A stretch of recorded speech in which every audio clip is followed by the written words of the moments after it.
Long night last night. Carlos, Yes, sir. tell us who you are. Good evening, Carlos Ramirez, Director of Technology and Long CIO. night last night. Thank you. Carlos. Michael, Yes, sir. Tell Michael us who you are. Falcone, I'm the Director of Facilities and Good Operations. evening, Carlos Ramirez, Director of Technology and CIO. long night last night. Thank you. Somebody's got their YouTube. Do you hear me? Yes. Fred, Okay. Fred Seba from BBS Architects and Engineers. Jessica, Good evening, Jessica Muldoon, parent. Amy, Good evening, Amy Ashley Moore, District Treasurer. Steve, Steve Morton, PTA Council Vice President, and proud father of 2 boys in Woodland High School. very good. Lisa, Lisa Raymond, Assistant Superintendent for Business. Ashley, Ashley Pineda, equally tired Board of Education trustee and father of 2. yes. Gabriella, Hi, Gabriela Barahona, mom of 3 boys, 2 in the district, 1 at Highview and 1 at LFJ. Katie, Katie McGee, parent of a 7th grader. mhm. Linda, Dr. Iverson,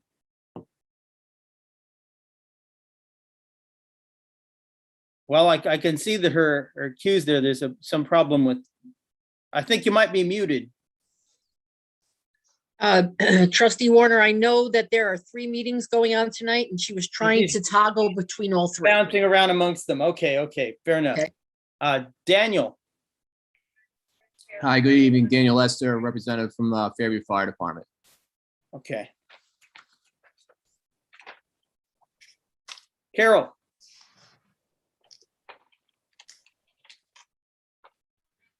Carol Allen, a community member, and since all of you are tired, we will not object if you keep the meeting as short as possible tonight. okay.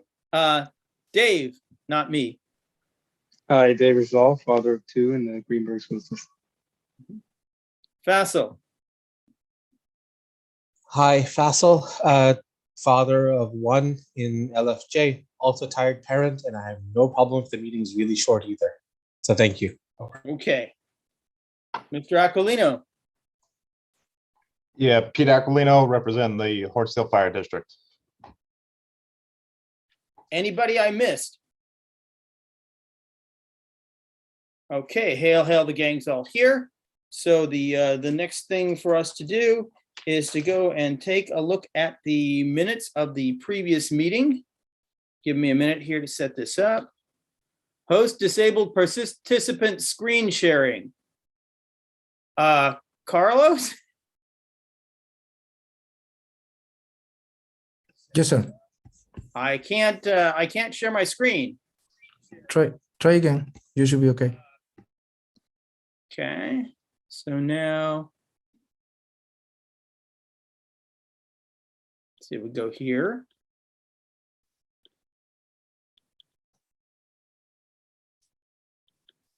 Nothing is happening. Oh, wait, there we go. Okay, so if I could go into get this out of the way.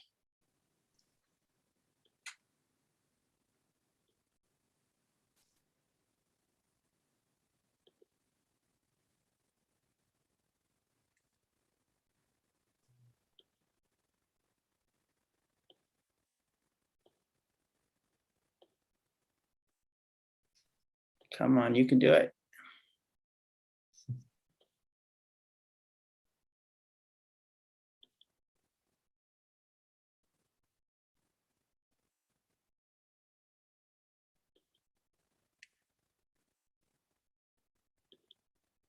There we go.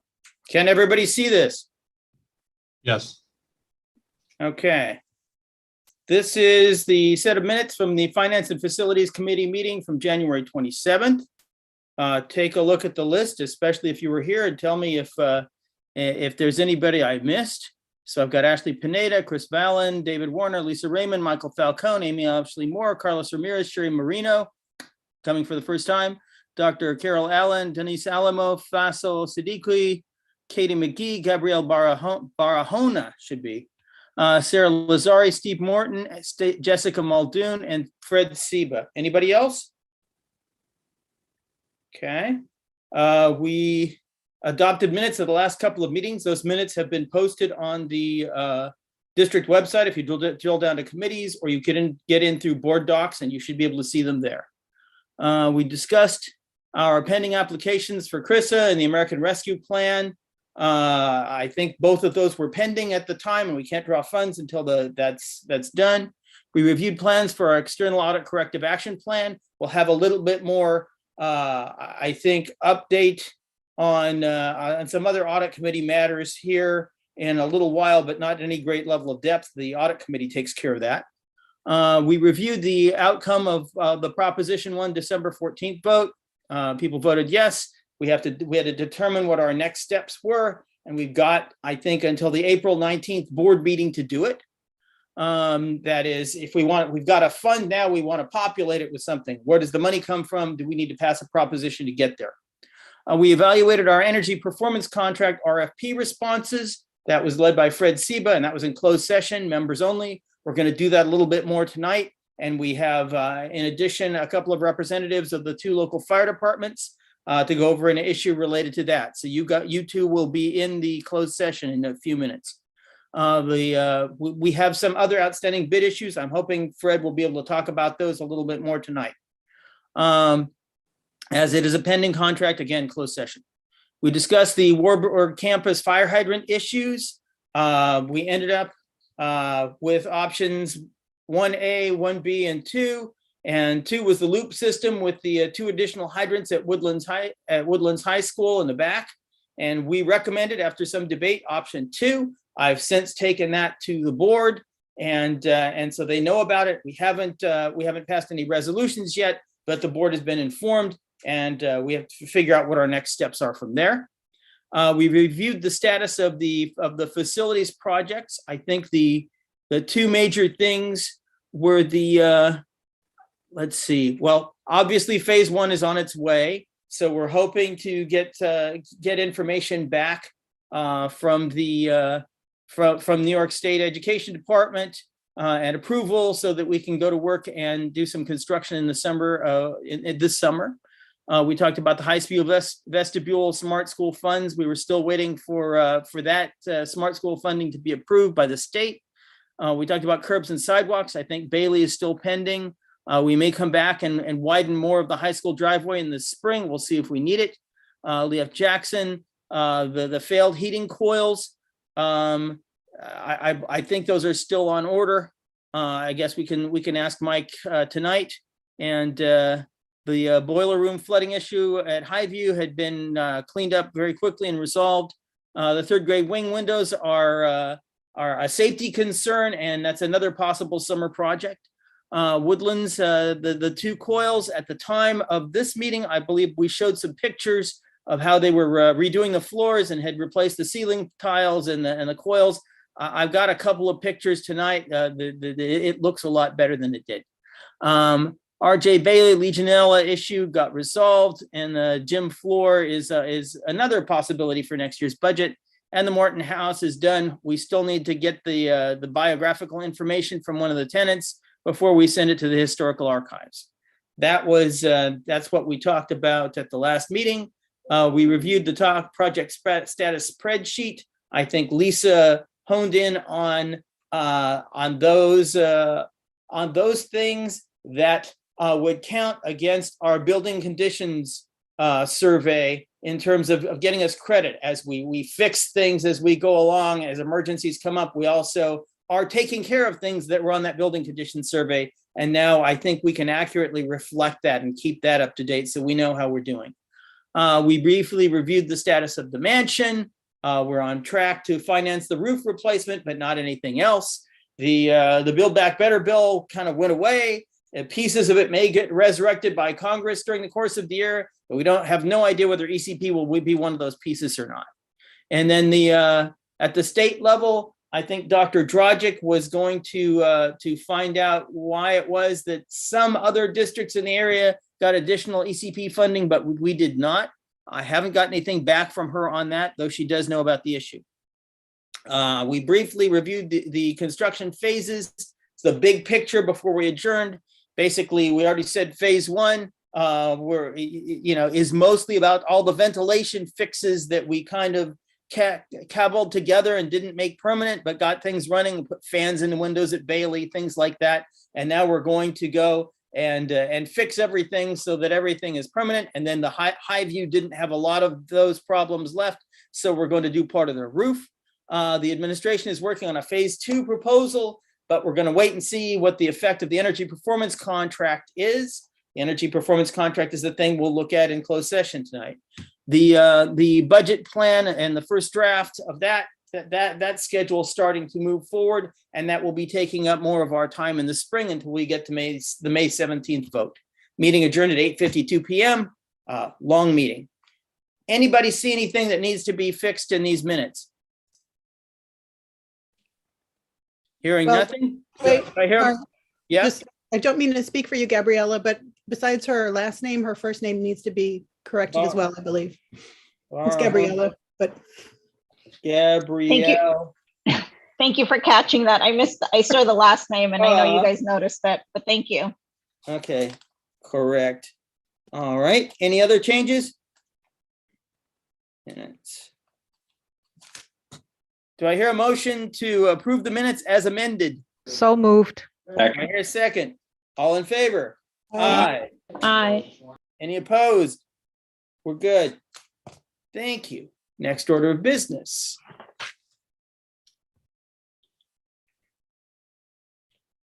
Finance. Lisa Raymond. You're up. We're gonna Okay, talk so about the David, digit- I'm not sure if you want to put up the presentation that Dr. Iverson, Dr. Macaluso, and I did on February 1st. I sent that to you. If not, I can just talk to it. Let's see if I can find it here. Is it this guy? That look familiar? Yep, that's it. That's it. Okay. So really, it's premature to give any numbers prior to March because we're still waiting for a lot of different factors to come in. So on February 1st, Dr. Iverson, Dr. Macaluso, and I did a presentation that just showed the board and the community how we're going to develop the budget, what Dr. Iverson's goals and visions were, what influences our budget, what our efficiencies are, what our challenges, unknowns, and opportunities, and our financial indicators. So, a school budget development takes many different people. It provides the resources to operate and to accomplish its goals based on its educational and operational priorities. Excuse me.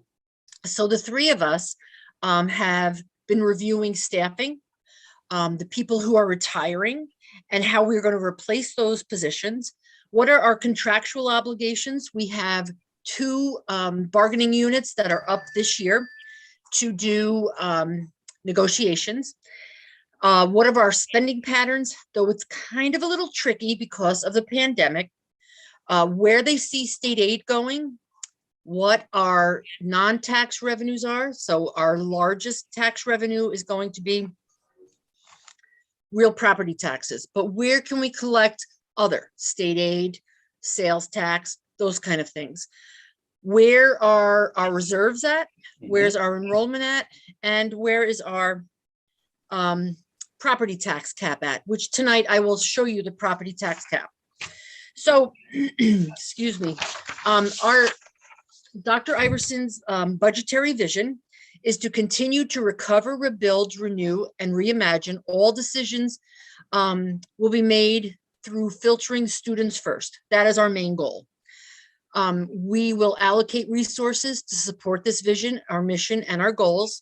And we have to continue to ensure district and school staff development needs while we're trying to be cognizant of our taxpayers. And we've identified our top instructional priorities, and we're going to maximize all of our resources to achieve these goals. So what are our budget goals? We want to continue to strengthen our programs and student achievement pre-K through 12 by improving our instructional delivery in all content areas, focusing on vertical alignment and international baccalaureate, mathematics, and embedded social and emotional learning. We want to strengthen the capacity of our school leaders and our classroom teachers to use data-informed practices for all decision-making to improve our instruction. And we want to strategically address our facility enhancements that support our leadership, teaching, and our learning. Excuse me. So what are some of our budget influencers?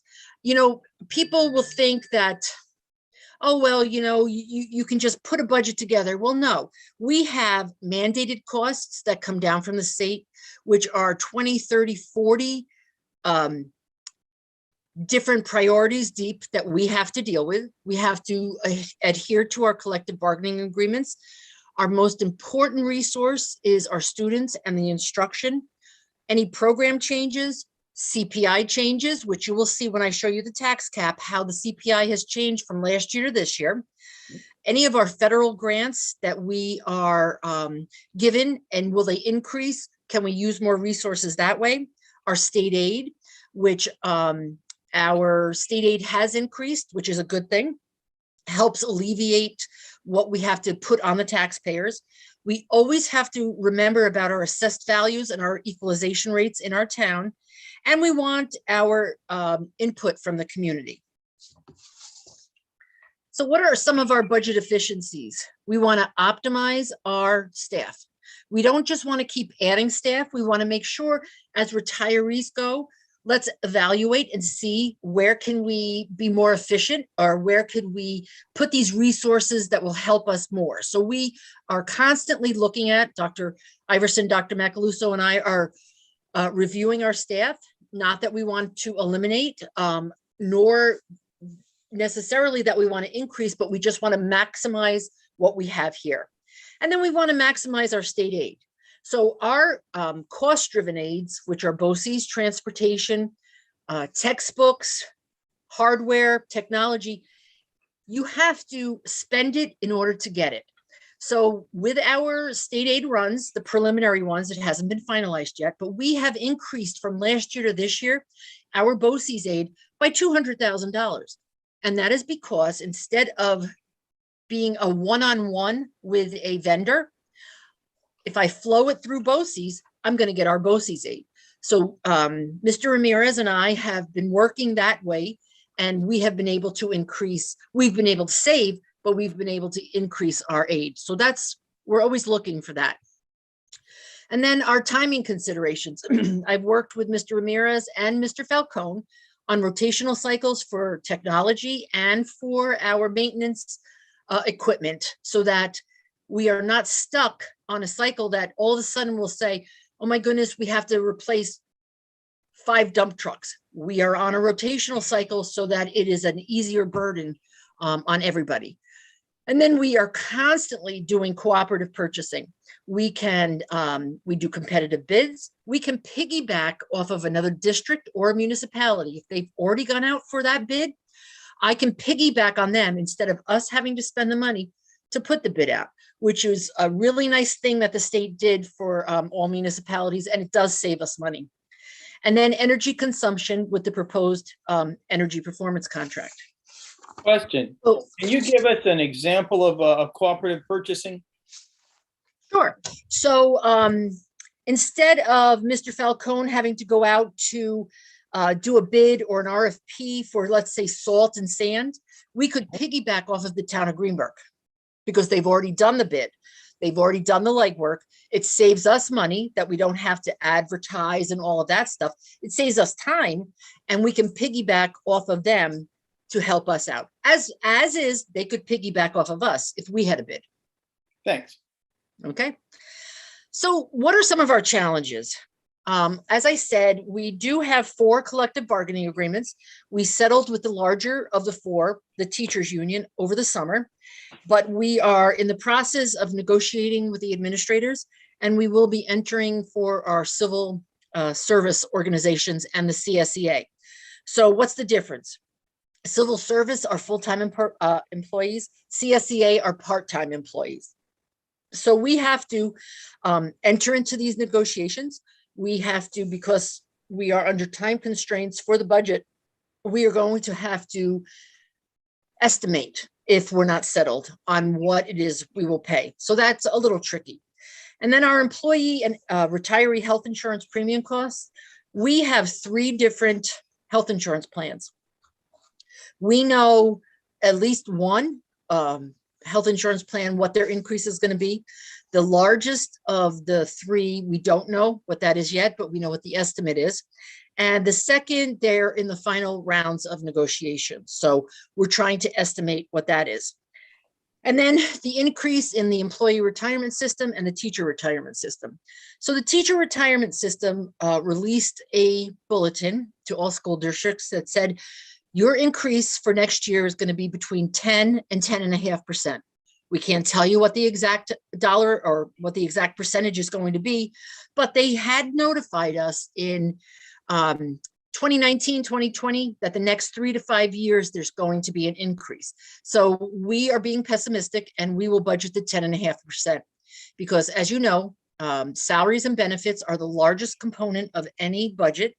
If I were to budget 10 and not 10.5%, that could be a huge difference that I would have to make up. And then ERS, employee retirement system, there's a 6-tiered range for those people. So when I say average here, I took all 6 tiers and I averaged what their increase is, and that's between 15 and 16%. So some of our other budget challenges are, we only know of a couple of retirements. How is COVID-19 going to impact us? Should we still continue to provide all of the PPE, et cetera, which we will be continuing? And then what are our economic impacts? So for example, sales tax revenue. During the pandemic, we thought, wow, sales tax is probably going to plummet because nobody can be out there spending, but everybody was spending online, which generated sales tax for us. So I've been trying to keep a history over 3 years of where it is our sales tax is going. And then unfortunately, our interest rates are still, they're not plummeting, but they're at a standstill, where we were probably earning maybe 50, 75% more than we are now. We're not earning anything in interest, which is a downfall for our revenue. And then this federal and state funding, we're constantly being updated on what we can do there. I just received today for the American Rescue Plan, there is an added American Rescue Plan for homeless students. We will apply for that for any students that we have that are homeless that can help us provide funding for their needs. Question. Are we getting hit? So sales tax is revenue is going up because people are shopping from home. Do we have a counter problem in which we have large tax surcharges because commercial properties like large stores are going belly up? You know, not, and Amy, please chime in if I'm wrong, but I haven't seen that trend. I have seen where we are settling older cases now that the courts are back open and stuff, but no, I'm not seeing that. Good, thanks. So at the time when we did this presentation on February 1st, the changes in financial indicators, which would impact our tax cap, were that the consumer price index was not set by the Office of the State Comptroller. He is the one who will say, okay, all schools in New York State, here is, I'm going to cut it off at this date. You either are less than 2% or 2%. So since then, we anticipated it would be 2%, and it did work out that it is 2%. Our tax-based growth factor has increased from 1.0089 to 1.0147. What that means is that there has been growth in the town of Greenburgh as far as industry, capital construction, home construction, et cetera, which is a good thing. And then, as I said, the teacher retirement system is going from 9.8 probably to 10.5. And we're estimating that our health insurance premiums are probably going to be between 7 and 8%. You know, we when we go to the consortiums, because we're self-insured with one of them, and we attend these meetings, I would rather see a self-insured health insurance plan keep a steady flow. So during the pandemic, and I understand, and I hear where they're coming from, but they did a health insurance increase of like 2-3%, but now they want to raise it to 8%. That is a huge skew for a district, where if you had just kept it 4 or 5% consistently over the years, we could absorb that, as opposed to trying to do this huge increase. So that's unfortunately what's going to happen next year. And interest rates, they're not changing from where they were. And Dr. Iverson, Dr. Macaluso, and I are studying our student enrollment. We're trying to project, where are we now? Where were we last year? Where are we now? Where do we think that we're going? So just to keep in mind when we're doing the budget, that each $730,000 equals a 1% increase in the budget, but $624,531 is 1% increase in the tax levy. So that's what we have to keep in mind. Dr. Iverson, Dr. Macaluso, and I are working on it. We plan on meeting again this week so that I can get a budget together for the board so they can review it for our March 1st presentation. Okay, so before we go on to the tax cap calculation revision, are there questions? Fossil. Hello, thank you very much for the presentation. I understand with at the state numbers are not possible, but there was discussions in December last year about a proposed bond, and I want for this year at some point. And I wanted to, well, I basically wanted to know, how does the budget and the bond correspond? But you have to work with both at the same time, right? You have a bond proposal, you're coming up, you have a budget, you put the budget forward, then you put the bond forward. So how is that going to work? Right. So typically what schools do, because of the cost of holding another vote, they put the budget up and a bond proposal up so that it's all covered under the same cost. I'm not sure, in all honesty, that we are going to be able to do that this year, only for a couple reasons. We want to know where the energy performance contract is going to fall. In order to put up the bond that we are thinking about, what is covered under the energy performance contract, so we could take it out of a phase 2 bond. Excuse me. Maybe it might be possible. I'm just not sure. If it doesn't happen, we could hold a second vote, just like we did this year, to establish the capital reserve, to establish a phase 2 project. So do we need Thank to you. do, yeah, do we need to do something to populate the capital reserve that we fund that we just created? Okay, so here's what we could do, Trustee Warner. So instead of every year, like in the past, we have put X number of millions of dollars into the capital reserve, you could put up a resolution that says, let's not exceed this dollar amount, just like the capital reserve. I'm sorry, just like the repair reserve, just rename it capital reserve. And then that money could go in the capital reserve for a future project. Okay.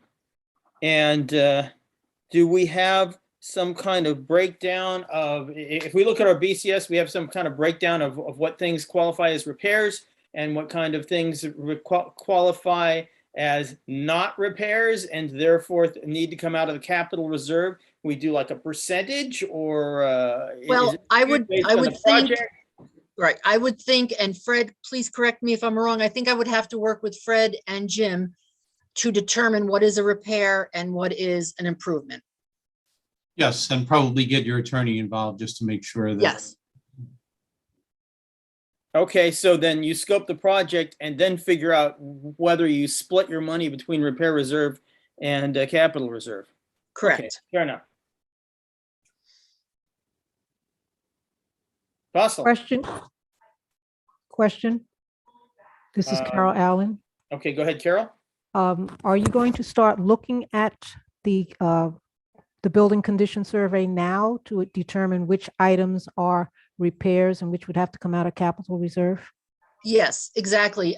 Miss Allen, if you remember at the last meeting, I redid those spreadsheets for all of the buildings and I divided it up amongst the different, HVAC, building structure, building interior, et cetera, that Fred had provided for us. And if the HVAC is the way that we want to go, I would take those line items, those columns, and work with Fred to determine what are repairs, what needs to be in a bond project, and then we could do it that way. Okay, So because we it need to sounds know like we about need to do that. Yeah, we need to know about that by the April 19th, so that we know what kind of, Correct. right, how to skew it. Yes. Dave, I had a quick question. I just Oh, want to know go ahead. the number for the capital reserve. What are we looking at? 4.5 million, 5 million, roughly what's the number? Over. Well, in all honesty, whenever you have available monies or you want to budget money for the future, you could say, I want to put it in the capital reserve, and it's going to fund phase 2, phase 3, phase 4. Remember, when we asked you to vote, the taxpayers to vote on that, we said we could accumulate this many $1 million over this many years. After that, I have to come back to you as taxpayers and say, okay, the time limit is up. Would you let us extend it? So you just keep putting money in there when possible to accumulate so that you could fund the majority of a project. Right. Thank you. But I wasn't clear on my question. Previously, we had some money left over. We had some money left over that you could speak with lawyers about to see if they're available, if you could transfer it. So I was wondering, based on previous meetings, how much money would, Alexa, stop? How much money would we have available to transfer to the capital reserve fund in, say, April or May? Over. Thank you. So right now there is about $1.2 million in the repair reserve that is earmarked for the mansion roof. It can't be used for that because it has to be replaced. So we had about $1.5 million excess in fund balance that I would like to put to the capital fund specifically to do the mansion roof repairs. Then take what's in the repair reserve, keep some in there for repairs, but transfer it to the capital reserve. And that's all dependent on what the board wants to do. Let's just say there's $1.2 million in the repair reserve. Let's keep 200,000 there and transfer $1 million to the capital reserve for future projects. okay, so that's one source. So that there's $1 million. We've been running in past budgets with a $1.3 million amount of leftover funding at the end of the year. Do we have any projection as to whether that's still what's going to happen? Will it be larger? Will it be smaller? No, it's not that what was left over, but I am putting in the budget and recommending that $1.3 million be transferred to either the capital fund or the capital reserve. Okay. So there's $1 million and there's 1.3. We have money left over from last year that's sitting in capital fund but not repair reserve. No, we have money that's sitting in our unassigned fund balance in the general fund. Yes. Okay, so I would like to take that money and transfer it to the capital fund to do the mansion roof repairs. And how much of that is there? There's about almost 1.5 million. Okay. All right, so those three sources, you've got almost $4 million. Okay. Anything I left out? Yep. Trustee Valen? Go ahead. So to follow up on a couple of those points, for the last 3 years or so, we've been tracking, or I have been trying to follow the money, which is when we have those excess funds that are then allocated to repair reserve and et cetera, et cetera. And I feel like I just don't have it clear. I'd like a visual. So I'm just going to put in a request that at the next FinFac meeting, if we could just see the different reserve balances. Because I feel like there's the 1 point something million in addition to the excess fund balance. I want to be sure we're not double counting money. Yep, not a problem. different pots of money. Yep, So not a problem. just, I like things in writing. That's how I think best. So I'd Sure. appreciate it. That's fine. You know what, Trustee Valen, this is what I talk every day. So when I talk to you guys, I'm thinking, oh, this is like a no-brainer, but Yeah. I get it. Not a Yeah, problem. and I think it'll be helpful when we develop the budget to know, I mean, we're talking now about what we plan to do in the next budget, but I want to look at what we had in the past 2-3 years, just to know where it went, the ins and Sure. outs, if that's Sure. okay. Okay. Right. And then, And if there's that American Rescue Plan money in there too, right. then we want to know about that as well. Right. And by the way, I'll give you a little American Rescue Plan update. I am going, Amy has been helping me. She's a godsend because she, works with the grants and stuff. I'm going back and forth with our representative because they are being very specific. I mean, if I don't cross my T's and dot my I's, and Amy and I spent a good portion of today trying to answer questions for them. It's not that they don't want to give us the money. They want specific answers. So we're working on it.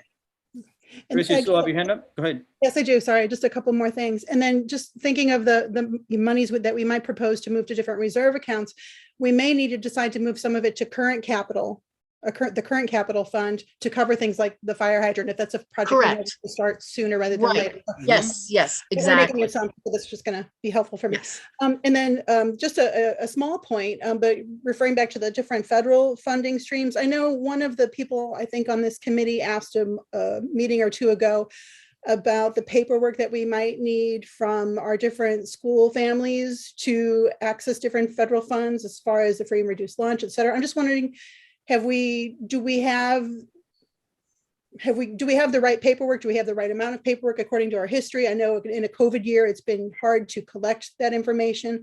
Just want to be sure we're not going to run short by not having the right paperwork from Right. our. So exactly. So the free and reduced lunch application, really, people didn't have to fill it out this year because everything was free. We still requested it. And my office does that, and they do the certification. So if you are on food stamps or WIC, anything like that, we can go to a direct certification and pull those people off. We've still continued to do that so that we have a paper trail.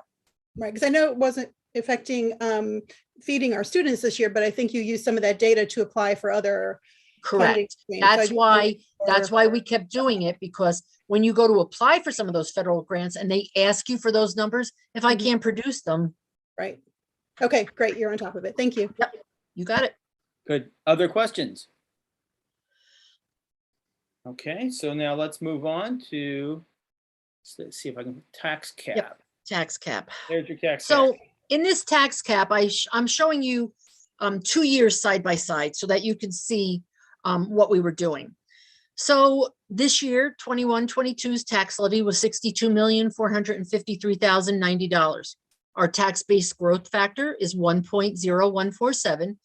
So we can take our tax levy and multiply it by our growth factor, because that is just either added properties, added improvements, or added homes to our district. Then we take out we add the prior year payments in lieu of taxes. Payments in lieu of taxes are those businesses who come to the town of Greenburgh and they make a deal with the town and they say, okay, I want to put my business here, but what are you going to do for me? So the town will give you a payment in lieu of taxes. They do not pay real property taxes. Instead, they pay a pilot. So we can add those pilots in, because after 10 years, those people or those companies will now go on the tax rolls. But then we have to subtract our capital tax levy. Right now, we have no debt in Greenburgh Central School District. What this $37,825 represents is the BOCES capital expenditures that is allocated to our district. Okay, so then we take that and we multiply it by 2%. CPI went above 2%, but we're only held to the 2%. We have to subtract out what we know next year's pilot payments will be, because those people are paying that in lieu of taxes. And then we can add what is called an available carryover. the available carryover is if we figure out our complete calculation, but we do not use all of the money, then that money is rolled over to the next year, and that equals $952,891. So what that's saying is that, okay, Greenburgh, you didn't do the full tax levy, but here's money that you can carry forward if you need it to offset your tax levy. All right, so I included it here. Then I add back the BOCES capital for this next year coming. So in order to pass the budget, if we had 50% plus one vote for a simple majority, we could propose a tax levy of $65,599,068. That would be a 3.2% increase. Okay, it's just showing the committee is showing the board, here's where we can go. If we go over this dollar amount, then that's called the majority, and we would need 60% plus one vote to pass that. So as long as we stay within the 65,599,000 or lower, we will be within the simple majority. But it looks like we're not planning on doing that. Is that No, correct? and I'm sure we're not planning on doing that. I'm just showing you this, the rights column is what I have to report to the comptroller by March 1st. He doesn't want to know right now, what are you going to levy? Just tell me what your tax cap is. I will do that by March 1st. Once the board decides where they want the levy to go, then I will go back in and I will amend it and say, we could do 65.6 million, but Greenburgh is going to do 63 million. Mhm. Excuse me. Oh, Go ahead. is there a deadline for reporting the amended amount, or is it just when we are publishing the voter information? I have to have it reported before the budget vote. The initial tax cap, I have to have done by March 1st, which it's already in there. I already have these numbers populated in that program, and I'll get Dr. Iverson to approve it so it gets to the state. But then as we do budget presentations, as the board decides what they want to do, I can keep going back in after March 1st and updating the numbers. Okay, thank you. Other questions?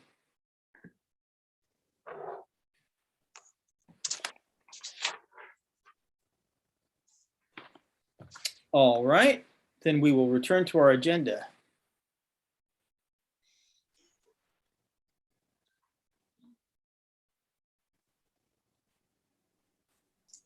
Okay, we just did budget process, update tax cap calculation. Don't worry, the other bullets will go faster. We already talked about proposition recommendations to the board by April 19th. So we know what our estimate, our rough estimate has to be that we come up with, and how we allocate the funds for the various things that we have to do, whether they're on an emergency basis, like the deal with the water lines for the fire hydrants, or if they're part of the BCS, or they're part of phase 2, or however we're putting it together. We need to know all that by about the 19th, or the board needs to know that for the May 17th vote. The status of the comprehensive annual financial report, which was based on what was happening with our cap. You have any update on that, Lisa? Yes, Amy and I have been working on it with other people in the business office.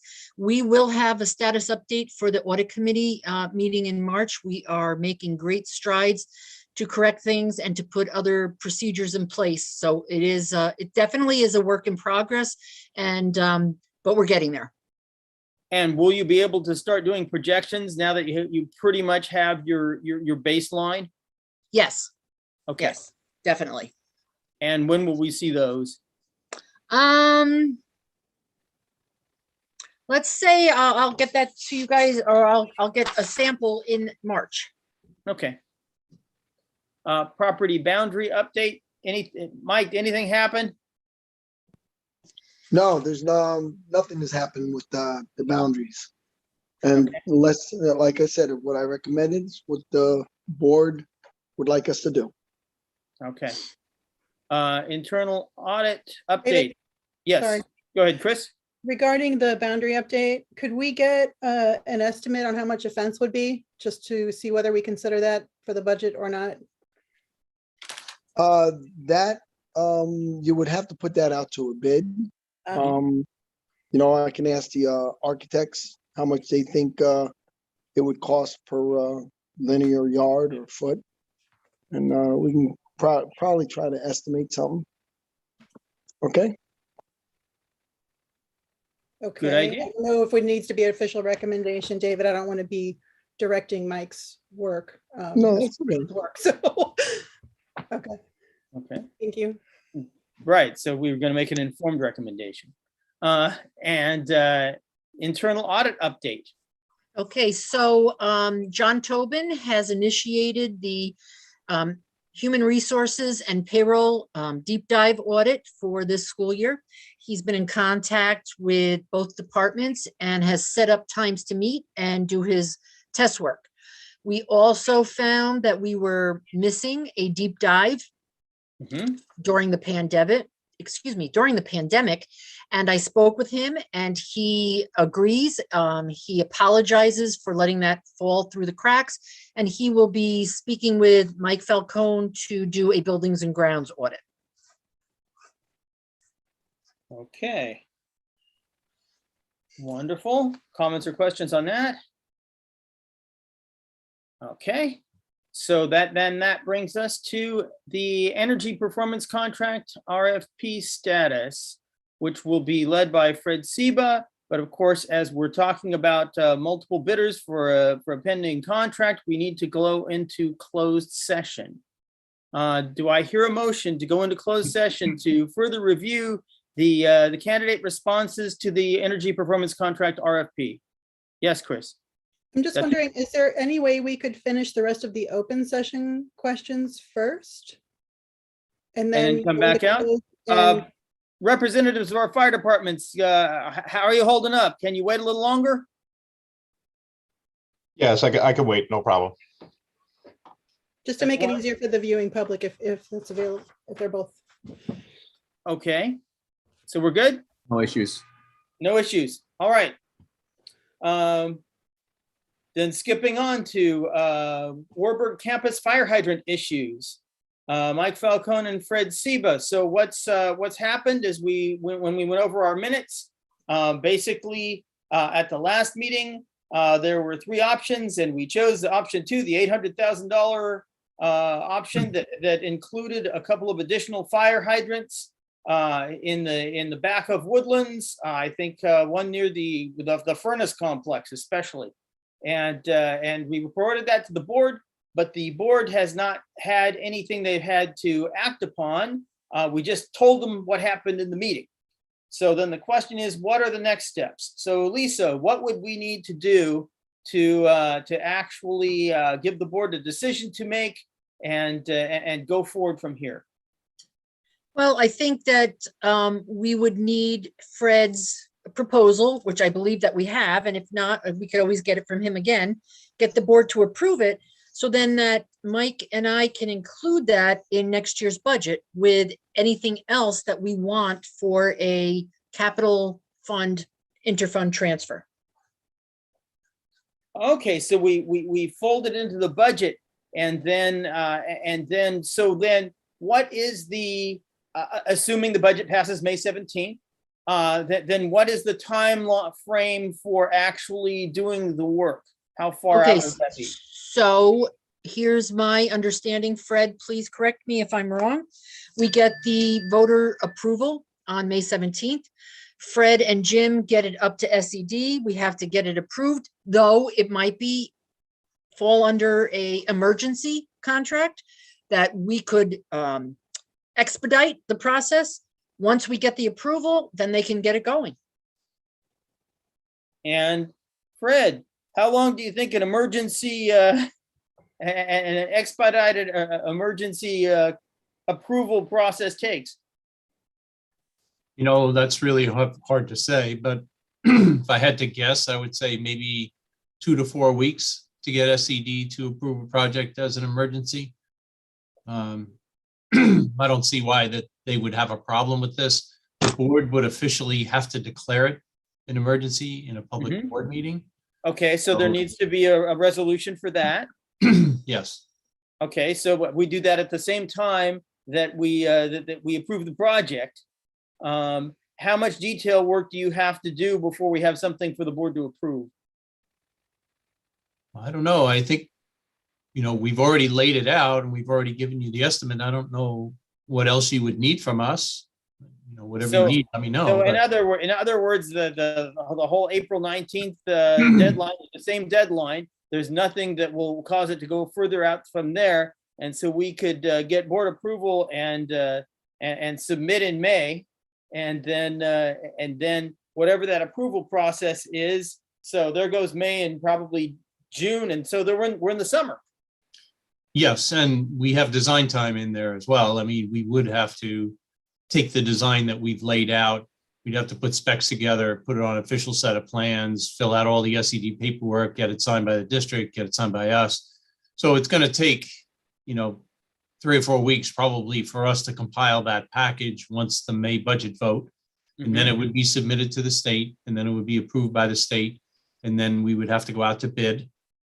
So that's probably a 2 or 3 week bid process, and then we can actually start the work. So we'd have to figure out the timing on that and how that works and whether we can, do any of it during the summer. Hopefully we can do all of it during the summer, but if not, what happens if we drag into the school year? Is that possible? Do we have to work after hours and try and figure that out? Okay.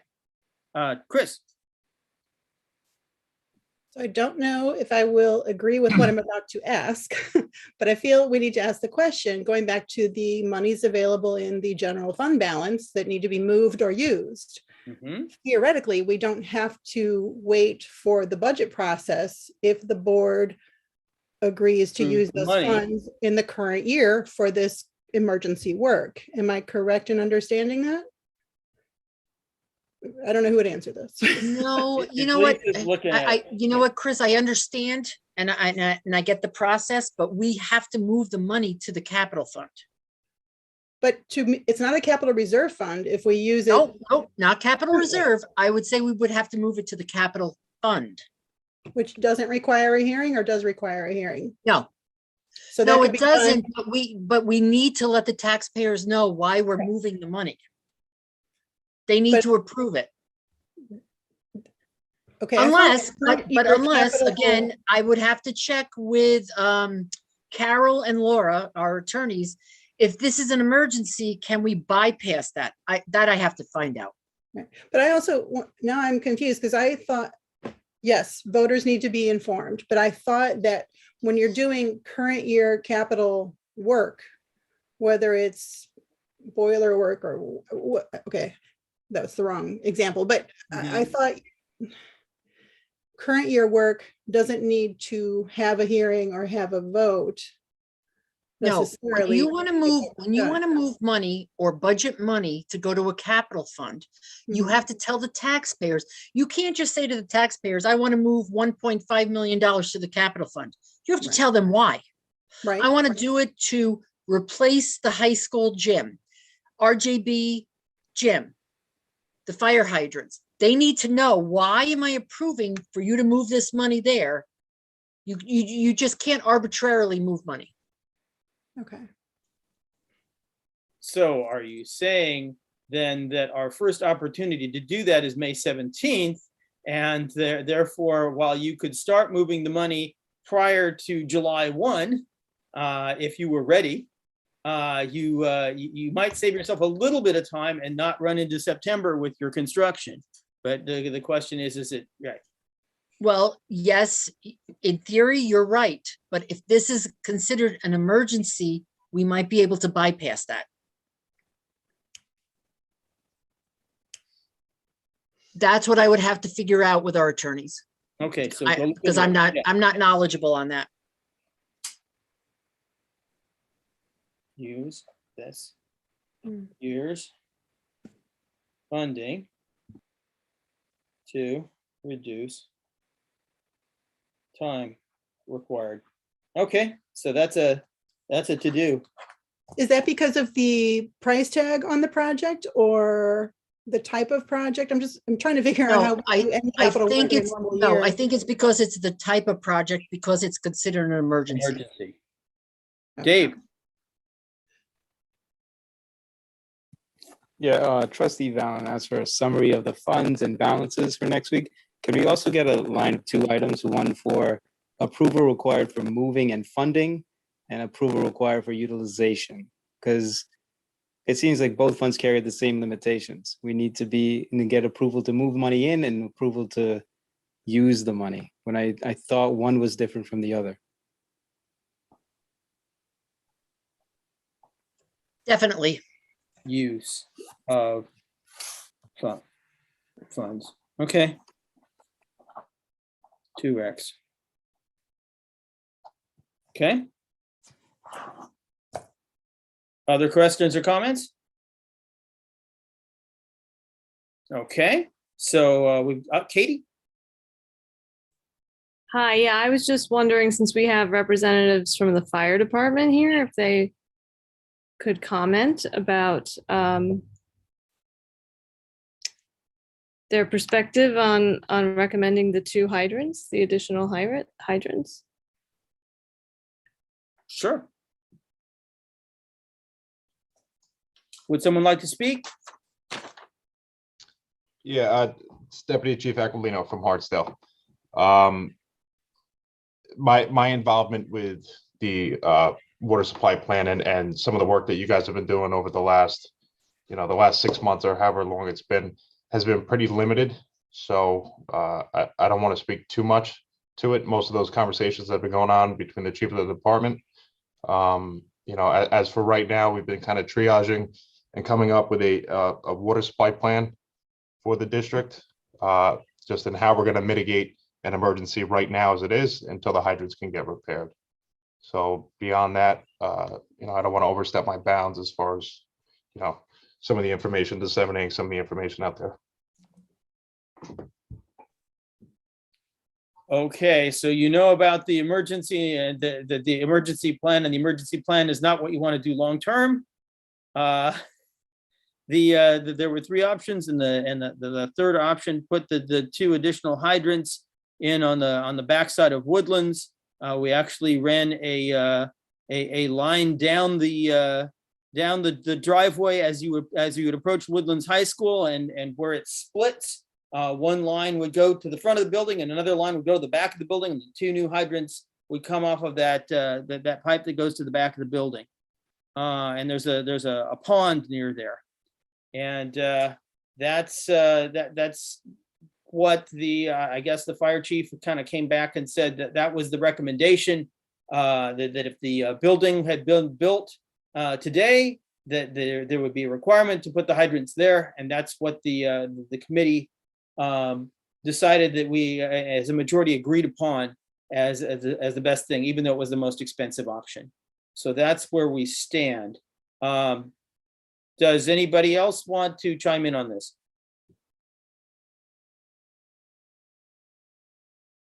Faisal.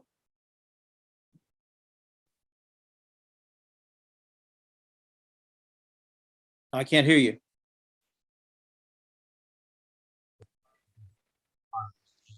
Just to clarify, just yes or no. We're going with the recommendation of the fire department. Yes? Yes. Perfect. Thank you. Over. Okay, so that's it. Anybody else? Okay. Status of all facilities projects. Mike, you're up. Where I don't see your list there. Okay, so oh, you can't see it. Okay, so phase 1 BBS, we already know that we've submitted phase 1 project to NYSED. Has anything come back from NYSED? No, not yet, but I believe they were 8 to 10 weeks for review. So we're looking probably around the end of February to get comments. Okay. The high school vestibule, Yep. Lisa Raymond, you said that there had Yes. been some kind of response. Regarding Yes, the funding. so our representative from SED contacted myself, Mike, and Jim Waydig. She had questions for Jim, and Jim responded that he was going to review her questions and get back to her this week.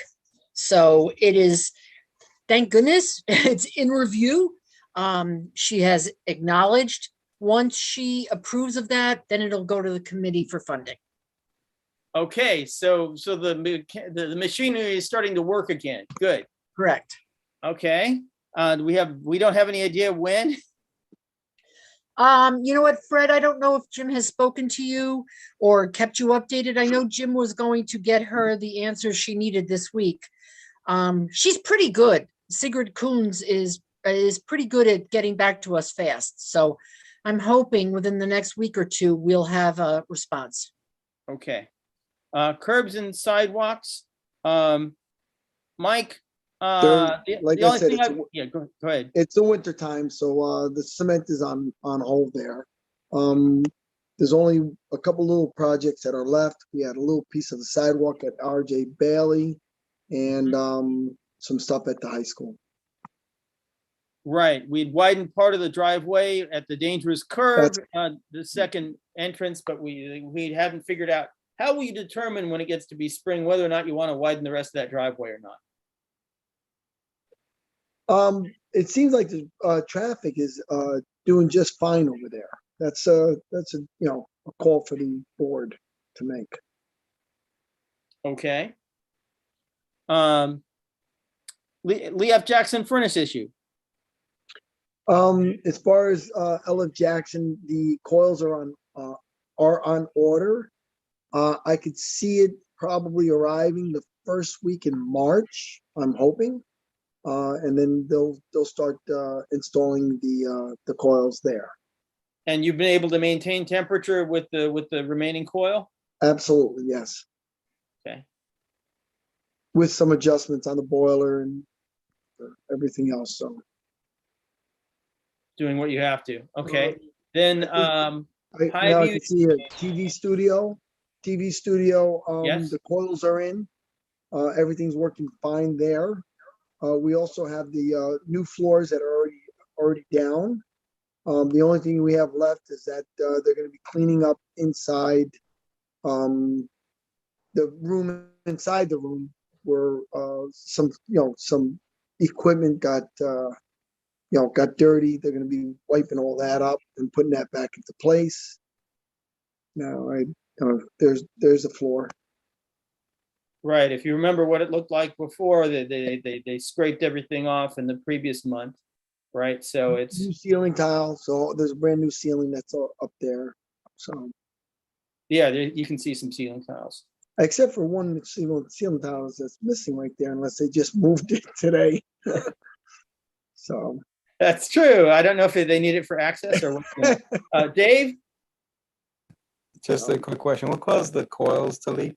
Was it it cold? froze. And was there any kind of like heating element or heat tracing put in? Does it need to be done? Like, did they need insulation someplace to prevent it from happening again? You know what? I don't know. I have to ask the heating contractor to see why it froze. And it's interesting that both coils froze up there. They're both two different zones. I know what you're talking about. You're talking about a freeze stat. Why didn't that trip off? But who knows? It could be a little bit of airbound, even though it's thrown off a little bit of heat. You have airbound in one spot. Cold air goes across it. That'll freeze it. Moving air, even at a 40-degree temperature, moving air will bring it down to, below freezing. Right. Okay. Other questions? RJ Bailey, room 2. RJ Bailey, I'm not sure if I mentioned in the last one or the floor started to become very soft in room 2. We're trying to investigate. It started some floor tiles started to pop. So there has to be some sort of a leak in the area. We are going to tackle that project starting Tuesday. I thought it was Monday, but I forgot Monday's a holiday, Tuesday. Underneath the flooring that's there, there's asbestos tile. So we can't even open up the floor to find out where it's leaking. So that's, like I said, that's scheduled Tuesday. I have an asbestos abatement contractor coming in. They're gonna drop their equipment off Friday afternoon. Tuesday, they're gonna set up. They're gonna abate the floor. And if they get to any pipe insulation, they're gonna abate that before and find out where the leak is coming from, and then we'll fix the leak, and then we'll put that back together. But I believe, the abatement itself is gonna take all week. Okay, so that's our winter break week when our students aren't around. Yes. Dave? No, that was a carryover. I'll Okay, Chris. forward it. Can you just remind me, is room 2 downstairs, hanger right, and it's on the right, or where are we talking? It's the last room on the right-hand side before the garage. Okay. Yeah. Thank you. And it doesn't have it's not a normal classroom, am I correct? Or it's a normal classroom, but there are no kids in it? There's no kids occupying in that classroom. Right now, there's a traveling music teacher, okay, that goes to classroom to classroom. So it's really not disturbing anyone in the school or misplacing anyone in the school. The only person that's going to be misplaced is going to be the teacher, where Miss Rossi already has plans. I've been working with Miss Rossi. She's been fabulous, and she already has everything worked out. If the room is not back together, next week, which I know it's not going to be, because I need to bring the floor company in to put down the floor. Not sure how long that's going to take, but Once you get the asbestos out, you're okay. Okay. Yes, absolutely. Okay. Other comments or questions? Hearing none. Spreadsheet update. Lisa Raymond, has there been any, I know the scope of the spreadsheet now has gone more towards the impact on on what we're doing in order to go up against what our ideal is from the $89 million total. Are there other things? Are there other small projects, or are you preferring that those be carried forward in the agenda at this point, or how are you doing it? So I'm trying to keep the two separate. What's in the building condition survey? What have we done? And let's just keep a total. What has been done extra? Because I can't subtract that off the building condition survey because it's not there. Right. So if there's, for example, if there's a large $800,000 project for the fire hydrants, but that wasn't in the building condition survey, then right. No, you're right. You're right. And you know what? I will create a tab for all of that. I just haven't had time recently to do that, but I will. I definitely will. Okay. Fair enough. So that's where we're at.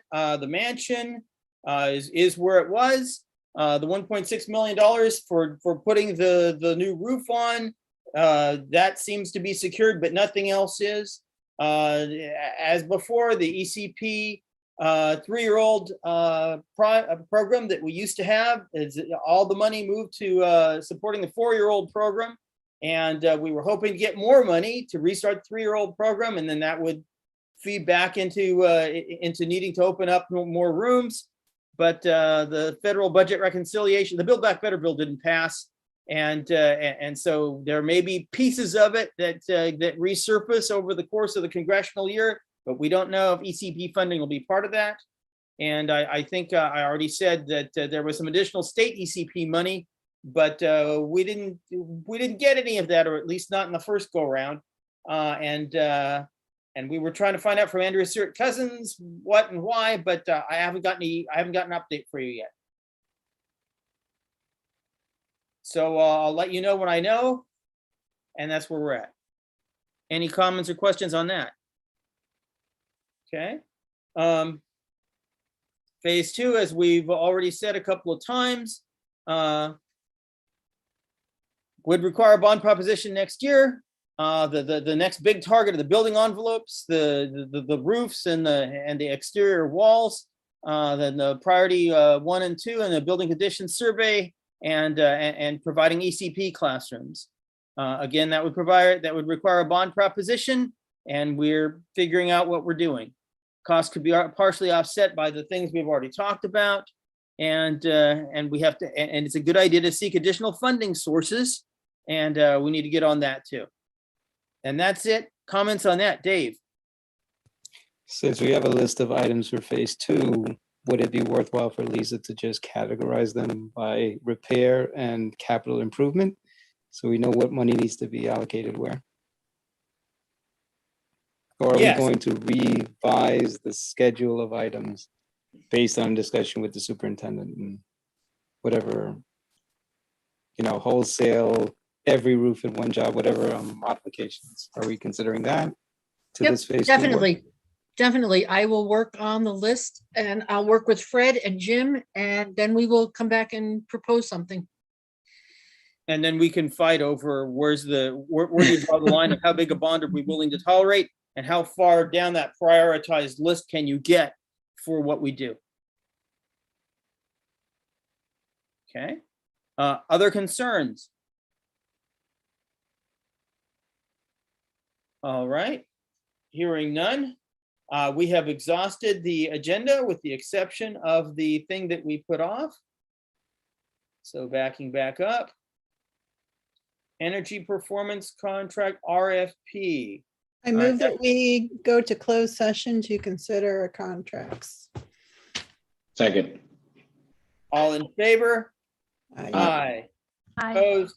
Aye. Okay, so if you are a member of the fire department, if you are a member of the administration, if you are a board member, or if you are one of the approved members of the committee, and those are Carol Allen, Gabriela Barahona, Dave Breechlell, Hugh McCauley, Megan Moriarty Hawk, Sarah Lazari, Katie McGee, Donna Morton, Steve Morton, Faisal Siddiqui, or Walter Simon, then you stay on. Otherwise, you need to come out of the session so that we only have the people in closed session in place. And I'm going to stop sharing my screen so we can take a look at what we get. David, can I ask you, we talked about this last meeting, why my name's not on there. This is Jessica. It's on there now. Is it- Sorry, It's on David. there. Okay, It's on there now. you just didn't say. Okay, yes. thank you. And David, I've checked everybody. Everybody who's on our Zoom right now is on the list. I'm going to end the live stream, Ethan. okay? Okay.